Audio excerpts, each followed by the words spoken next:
To our YouTube channel brain for code learning. तो आज का जो हमारा टॉपिक है iOS ऐप डेवलपमेंट के अंदर वो है किस तरीके से हमने कोड डेटा की हेल्प के साथ जो डेटा है वो परमानेंटली स्टोर करना है परसिस्टेंट स्टोर के अंदर, जो कि लोकली स्टोरेज एक तरह की ऑप्शन है हमारी iOS के अंदर। तो उसके बाद हम डेटा को स्टोर करवाने के बाद फैच के थ्रू जो है सारा डेटा जो है वो डिस्प्ले करवाएंगे, क्या क्या डेटा हमने सेव करवाया है कोड डेटा के अंदर। तो चलिए फ्रेंड्स, थोड़ा यहाँ पे आप देख पा रहे हैं मेरे पास एक लाइव रनिंग एग्जांपल है।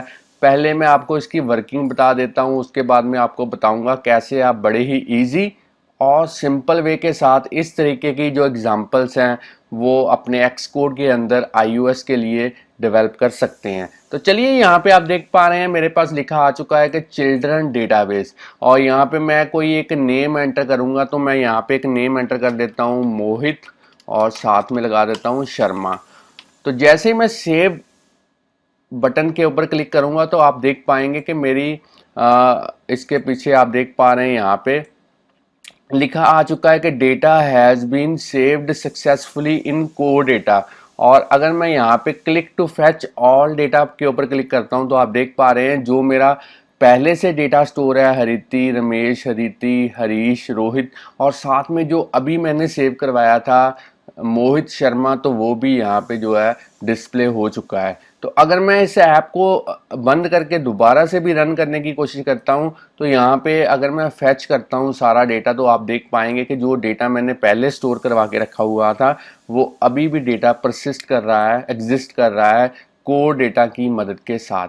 तो फ्रेंड्स, थोड़ा ये है हमारी आज की एग्जांपल। अगर मैं आपको थोड़ा सा थ्रेटिकली इसके बारे में, इसकी टर्म्स जो भी यूज़ होती हैं कोड डेटा के अंदर, उनके बारे में बेसिक आपको बताऊं तो पहले तो आपको पता होना चाहिए कि कोड डेटा बेसिकली है क्या।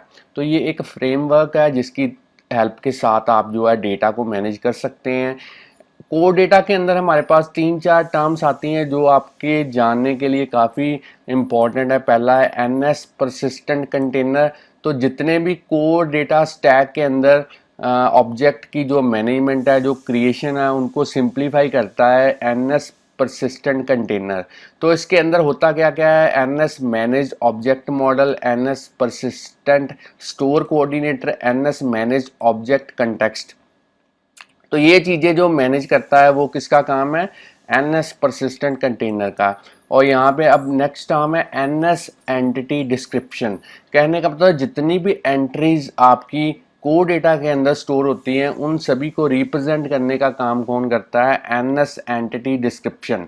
और यहाँ पे एक और टर्म है एनएस फैच रिक्वेस्ट। जब भी आपने जितने भी ऑब्जेक्ट स्टोर हैं आपके कोड डेटा के अंदर, अगर आपने उनको असेस करना है तो आपको एनएस फैच रिक्वेस्ट की जो है मदद की रिक्वायरमेंट जो है वो पड़ेगी। तो यहाँ पे एक और टर्म है मैनेज्ड ऑब्जेक्ट। जैसे टेबल के अंदर रिकॉर्ड्स की हेल्प के साथ डेटा स्टोर होता है, उसी तरीके से हमारा कोड डेटा, या कह सकते हो परसिस्टेंट स्टोर के अंदर डेटा जो है वो मैनेज ऑब्जेक्ट की फॉर्म के अंदर स्टोर होता है। और यहाँ पे एक और टर्म है मैनेज्ड ऑब्जेक्ट कंटेक्स्ट। कहने का मतलब जितने भी मैनेज्ड ऑब्जेक्ट हैं उनको मैनेज करने का काम किसकी रिस्पॉन्सिबिलिटी है, मैनेज्ड ऑब्जेक्ट कंटेक्स्ट की। तो चलिए फ्रेंड्स, थोड़ा ये थी हमारी बेसिक टर्म्स। अब हम प्रैक्टिकली देखेंगे कि ये वाली एग्जांपल हमने किस तरीके से डेवलप करनी है। तो इसके लिए सबसे पहले यहाँ पे इस प्रोजेक्ट को मैं स्टॉप कर देता हूँ, इस पूरे प्रोजेक्ट को मैं क्लोज कर देता हूँ यहाँ से। तो चलिए अब हमने यहाँ से सिलेक्ट करना है, या फिर आप यहाँ से भी सिलेक्ट कर सकते हैं न्यू प्रोजेक्ट एक्स कोड के थ्रू। यहाँ पे न्यू प्रोजेक्ट, तो मैं यहाँ से ही सिलेक्ट करता हूँ create a new x code project. तो चलिए अब हमारे पास यहाँ पे पहला डायलॉग बॉक्स पे अंदर जो ऑप्शन है वो हमने बाय डिफ़ॉल्ट सिलेक्ट करना है, सिंगल व्यू ऐप। इसको नेक्स्ट करेंगे। अब हमने यहाँ पे प्रोडक्ट नेम के अंदर आज की एग्जांपल का जो नेम है, जो टाइटल है, वो यहाँ पे हमने स्पेसिफाई करना है। तो चलिए यहाँ पे मैं लिख देता हूँ code data basic save fetch example. तो अब हमने यहाँ पे जो लैंग्वेज यूज़ करनी है वो है स्विफ्ट। और यहाँ पे जो लिखा हुआ है यूज़ कोड डेटा, इसको जो है चेक बॉक्स को अनेबल करना है, क्योंकि इसी की हेल्प के साथ एक्स कोड जो है वो ऑटोमेटिकली ऐसा कोड क्रिएट कर पाएगा जो हम कोड डेटा के रिलेटेड कह सकते हैं, और काफ़ी हमारी जो टास्क है उसको सिंप्लीफाई करेगा डेवलप करने में। तो चलिए इसको मैं चेक कर देता हूँ और यहाँ पे नेक्स्ट के ऊपर क्लिक करते हैं। अब हमने यहाँ पे कहीं पे एक फोल्डर क्रिएट करना है,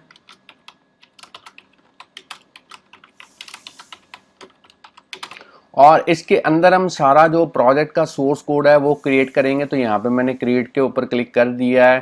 तो फ्रेंड्स स्टूडेंट, यहाँ पे मेरा जो प्रोजेक्ट है वो क्रिएट हो चुका है। अगर मैं आपको बिल्ड सेटिंग्स के अंदर दिखाऊं, जो स्विफ्ट का वर्जन मैंने यूज़ किया है वो है 5, और जो एक्स कोड का वर्जन यहाँ पे मैंने यूज़ किया है वो है 10.2.1, और यहाँ पे जो लैपटॉप है मेरे पास वो है मैकबुक एयर। तो चलिए अब हमने सबसे पहला स्टेप क्या करना है, डेटा मॉडल तैयार करना है। तो उसके लिए हम यहाँ पे एंटिटी क्रिएट करेंगे। जैसे हम रिलेशनल डेटाबेस मैनेजमेंट सिस्टम के अंदर टेबल्स क्रिएट करते हैं, उसी तरीके से यहाँ पे हम जो है एक एंटिटी को ऐड करेंगे। तो इसके लिए एक्ससीडी डेटा मॉडल यहाँ पे ऑप्शन आप देख पा रहे हैं, एक फाइल देख पा रहे हैं, इसको ओपन करेंगे और यहाँ पे जो है एक ऐड करेंगे एंटिटी, और इस एंटिटी के ऊपर डबल क्लिक करके यहाँ पे लिखेंगे चिल्ड्रन डेटा।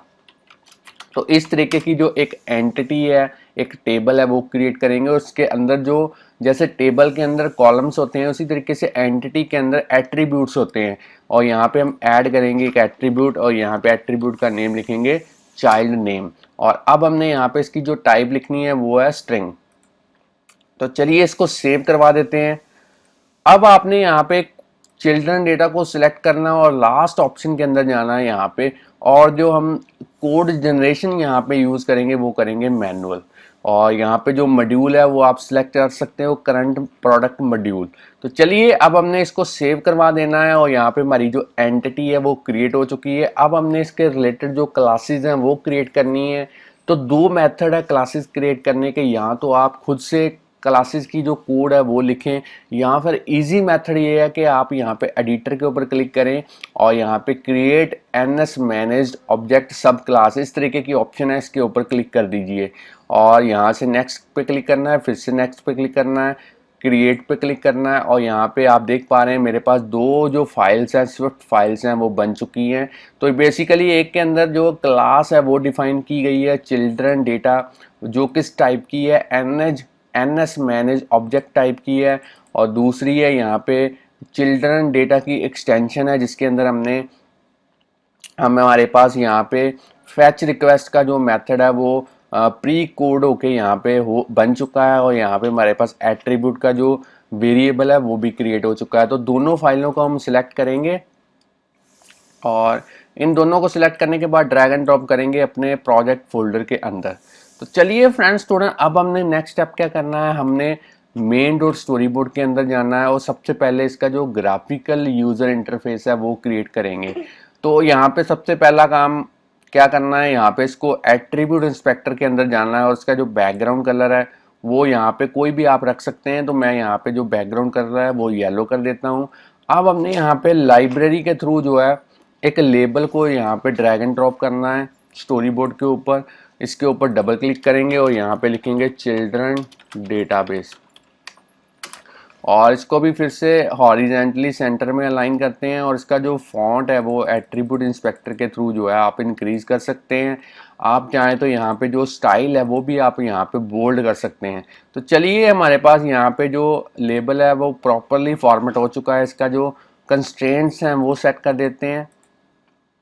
तीन साइडों से आपने जो है कंस्ट्रेंट्स को सेट करना है, उसकी हाइट सेट करनी है, उसको मैं ऐड कर देता हूँ। तो चलिए यहाँ पे अब हमने यहाँ पे लाइब्रेरी के थ्रू जो टेक्स्ट बॉक्स है या टेक्स्ट फील्ड है वो यहाँ पे ड्रैग एंड ड्रॉप करना है। तो इसको मैं ड्रैग एंड ड्रॉप करता हूँ ताकि यूज़र से हम डेटा जो है वो इनपुट करवा पाएँ। तो इसका भी जो यहाँ पे आ चुका है हमारे पास टेक्स्ट फील्ड। तो आप चाहें तो यहाँ से जो इसका प्लेस होल्डर है इसके अंदर लिख सकते हैं एंटर चिल्ड्रन नेम हेयर। तो चलिए यहाँ पे चिल्ड्रन नेम हमने लिख दिया है प्लेस होल्डर के अंदर।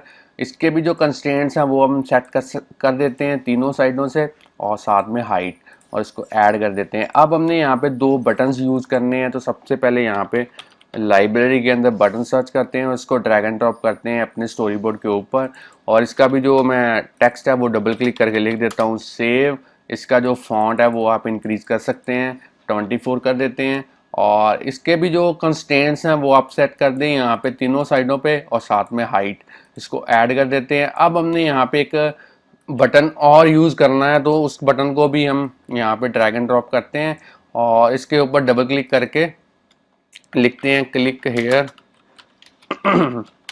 To fetch all data.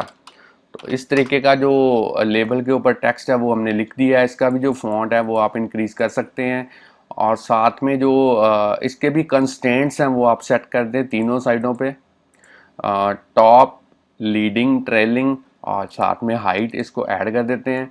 तो फ्रेंड्स थोड़े यहाँ पे जो ग्राफिकल यूज़र इंटरफेस है वो बन चुका है। अब हमने इनके जो आईबी आउटलेट्स हैं वो क्रिएट करने हैं, तो उसके लिए यहाँ पे असिस्टेंट एडिटर के अंदर चलते हैं और बाकी विंडोज़ को मैं थोड़ी देर के लिए हाइड कर देता हूँ। यहाँ पे इसको भी हाइड कर देते हैं, और इसके जो आईबी आउटलेट्स हैं वो हमने व्यू कंट्रोलर क्लास के अंदर क्रिएट करने हैं। तो सबसे पहले इस टेक्स्ट फील्ड का कंट्रोल की को प्रेस करते हुए जो आईबी आउटलेट है वो लिख देते हैं, यहाँ पे लिख देते हैं माई टेक्स्ट और इसको कनेक्ट कर देते हैं। अब हमने यहाँ पे बटन का जो आईबी एक्शन है वो क्रिएट करना है, ताकि जो बटन के ऊपर क्लिक करे उसके बाद में कौन सा कोड एग्जीक्यूट हो वो हमने यहाँ पे इम्प्लीमेंट करना है। तो इसको कंट्रोल की को प्रेस करते हुए यहाँ पे ड्रैग एंड ड्रॉप करेंगे, यहाँ पे लिखेंगे ऐड न्यू चिल्ड्रन, तो यहाँ पे कनेक्ट कर देते हैं। अब हमने इसी तरीके से एक और आईबी एक्शन यहाँ पे क्रिएट करना है, कंट्रोल की को प्रेस करते हुए, और यहाँ पे लिखना है फैच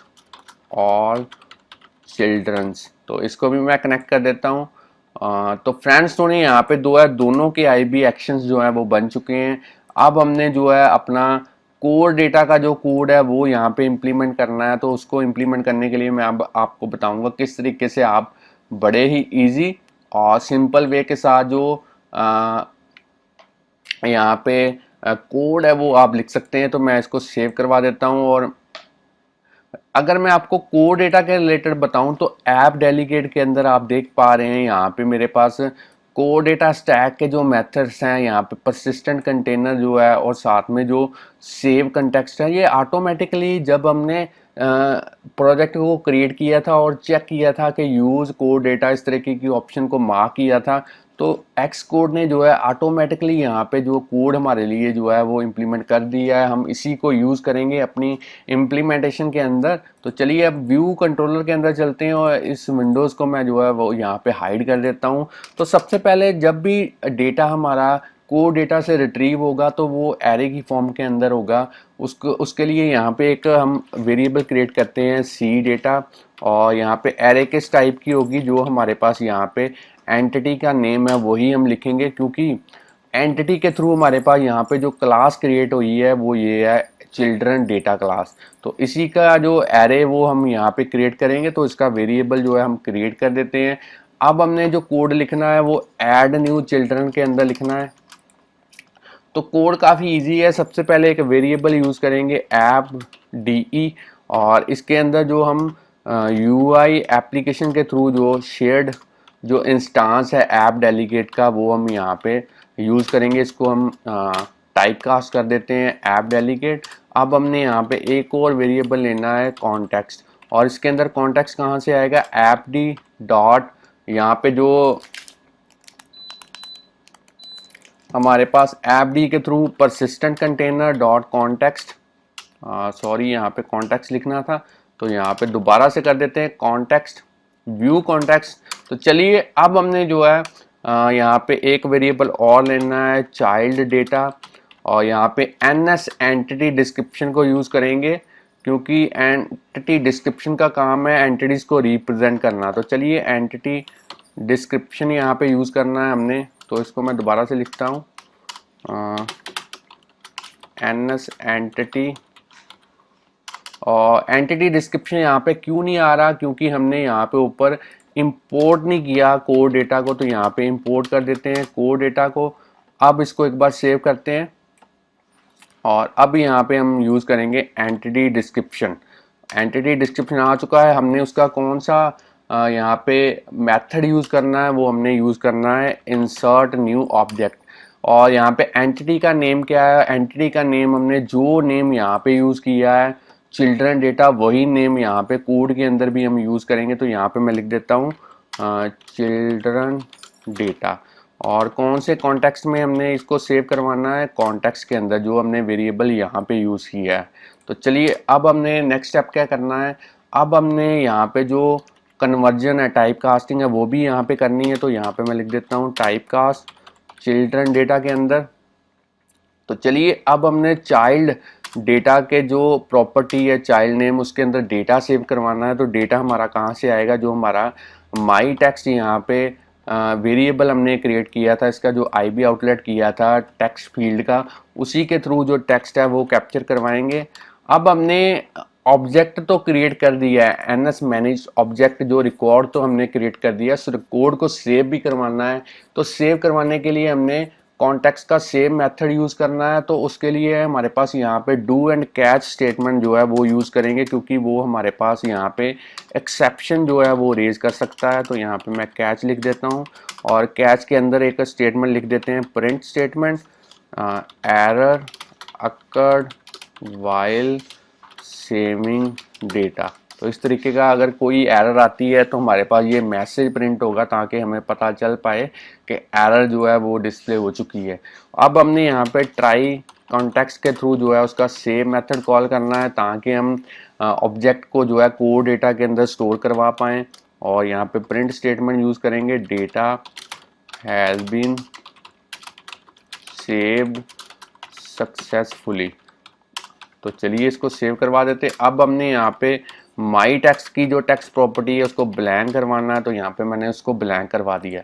तो ये थी हमारी कोड किसके लिए, नया डेटा जो है सेव करवाने के लिए। काफ़ी इजी था। ऐप डेलीगेट का रेफरेंस लिया, कॉन्टेक्स्ट यहाँ पे लिया, चाइल्ड डेटा का वेरिएबल यूज़ किया ताकि हम एक नया ऑब्जेक्ट क्रिएट कर पाएँ, ऑब्जेक्ट के अंदर डेटा स्टोर करवाया और उसको सेव करवाया कोड डेटा के अंदर। तो आप चाहें तो यहाँ पे वीडियो को पॉज करके जो इसकी कोडिंग है वो नोट डाउन कर सकते हैं कॉपी के ऊपर। अब हमने जो कोड लिखना है वो यहाँ पे लिखना है फैच डेटा के लिए। तो फैच डेटा के लिए भी उसी तरीके से हमने दोनों रेफरेंसेस यूज़ करनी है, ऐप डेलीगेट की और साथ में कॉन्टेक्स्ट की। तो दोनों को मैं यहाँ पे कॉपी पेस्ट डायरेक्टली कर देता हूँ। अब हमने यहाँ पे डू और कैच जो ब्लॉक है वो भी यहाँ पे इम्प्लीमेंट करना है, क्योंकि यहाँ पे भी जो हमारे पास फैच वाला मेथड है वो एक्सेप्शन रेज कर सकता है। तो उसके लिए हमने कैच ब्लॉक भी यहाँ पे यूज़ कर लिया। कैच के अंदर प्रिंट स्टेटमेंट को यूज़ करेंगे, data error occurred while fetching data. तो चलिए अब हमने यहाँ पे डू के अंदर कोड लिखना है। तो सबसे पहले यहाँ पे एक वेरिएबल लेते हैं सी डेटा और उसके अंदर ट्राई के थ्रू कॉन्टेक्स्ट के थ्रू जो है फैच मेथड को कॉल करेंगे। और फैच रिक्वेस्ट कहाँ से आएगी, वो आएगी चिल्ड्रन डेटा का जो फैच मेथड है उसके थ्रू, फैच रिक्वेस्ट मेथड था उसके थ्रू इसको टाइप कास्ट करेंगे एज ए एरे। कौन सी एरे, चिल्ड्रन डेटा एरे। तो चलिए यहाँ पे वैसे हमने सी डेटा जो है वो डायरेक्टली यहाँ पे यूज़ कर लिया है, इसलिए हमें इसकी ज़रूरत जो है वो नहीं पड़ेगी। तो चलिए इसको अभी के लिए कमेंटिंग मैं कर देता हूँ। अब हमने करना क्या है, अब हमने जो है प्रिंट करवाना है कि डेटा जो है हमारा फैच हो चुका। तो यहाँ पे मैं प्रिंट स्टेटमेंट यूज़ करता हूँ, data has been fetched successfully. और जो हमारे पास एरे रिटर्न हुई है वो array as a NS objects की है, तो उनको प्रिंट करवाना है। हर एक ऑब्जेक्ट के अंदर जो डेटा है वो प्रिंट करवाना है। तो उसके लिए फोर स्टेटमेंट लिखेंगे, child object in C data. तो चलिए यहाँ पे इसके अंदर जो प्रिंट स्टेटमेंट है फोर लूप के अंदर वो मैं यहाँ पे लिखता हूँ चाइल्ड डेटा डॉट और कौन सा चाइल्ड नेम वो सेट करना है। तो इसको फोर्सली अनरैप करेंगे क्योंकि ये ऑप्शनल एलिमेंट हो सकता है, तो इसलिए मैंने इसको जो है फोर्सली अनरैप कर दिया है। तो चलिए फ्रेंड्स सुने, यहाँ पे जो फैच वाली कोडिंग है वो भी हो चुकी है। आप चाहें तो इसको एक बार नोट डाउन कर सकते हैं कॉपी के ऊपर वीडियो को पॉज करके। तो चलिए अब मैं इस एग्जांपल को जो है रन करके देखता हूँ क्या ये प्रॉपरली वर्क कर पाती है सिमुलेटर के अंदर। तो ऐप हमारी जो है वो यहाँ पे सक्सेसफुली बिल्ड हो चुकी है और जो यूज़र इंटरफेस है वो यहाँ पे ऐप का जो है वो आ चुका है सिमुलेटर के अंदर। अब हम यहाँ पे जो है सबसे पहले एक नेम सेव करवा के देखते हैं। तो यहाँ पे मैं लिखता हूँ हरिति और जैसे ही सेव बटन के ऊपर क्लिक करूंगा तो आप देख पा रहे हैं नीचे लिखा आ चुका है कि data has been saved successfully. और अगर मैं फिर से एक नेम मोहित यहाँ पे ऐड करने की कोशिश करता हूँ तो फिर से वही लिखा आ चुका है कि data has been saved successfully. अब जो कोड डेटा के अंदर डेटा हमारा सेव हो चुका है उसको रिट्रीव करना है तो मैं इस बटन के ऊपर क्लिक करूंगा, click here to fetch data. और आप देख पा रहे हैं यहाँ पे लिखा आ चुका है कि data has been fetched successfully और साथ में दोनों जो नेम्स हैं जो अभी मैंने सेव करवाए हैं वो रिट्रीव हो चुके हैं। अगर मैं इस एग्जांपल को स्टॉप करके फिर से दोबारा से रन करूं और आप देख पाएंगे कि डेटा जो है हमारा वो परसिस्ट करेगा। जैसे ही मैं click here to fetch all data के ऊपर क्लिक करता हूं तो कोड डेटा से डेटा फिर से जो परसिस्टेंट डेटा है वो यहाँ पे रिट्रीव हो चुका है। तो इस तरीके से आप जो है कोड डेटा की हेल्प के साथ डेटा जो है वो स्टोर करवा सकते हैं लोकली अपने iOS ऑपरेटिंग सिस्टम के अंदर। तो फ्रेंड्स स्टूडेंट्स, अगर आपको आज की एग्जांपल के बारे में नॉलेज मिल चुकी है तो जल्दी से इस वीडियो को लाइक कीजिए और हमारे चैनल को सब्सक्राइब कीजिए ताकि और भी वीडियो जो है वो इसी तरीके की आप हमारे चैनल के ऊपर देख पाएँ। तो अगर आपको कोई भी क्वेरी है तो आप कमेंट करके हमें बता सकते हैं। तो thanks friends for watching our videos.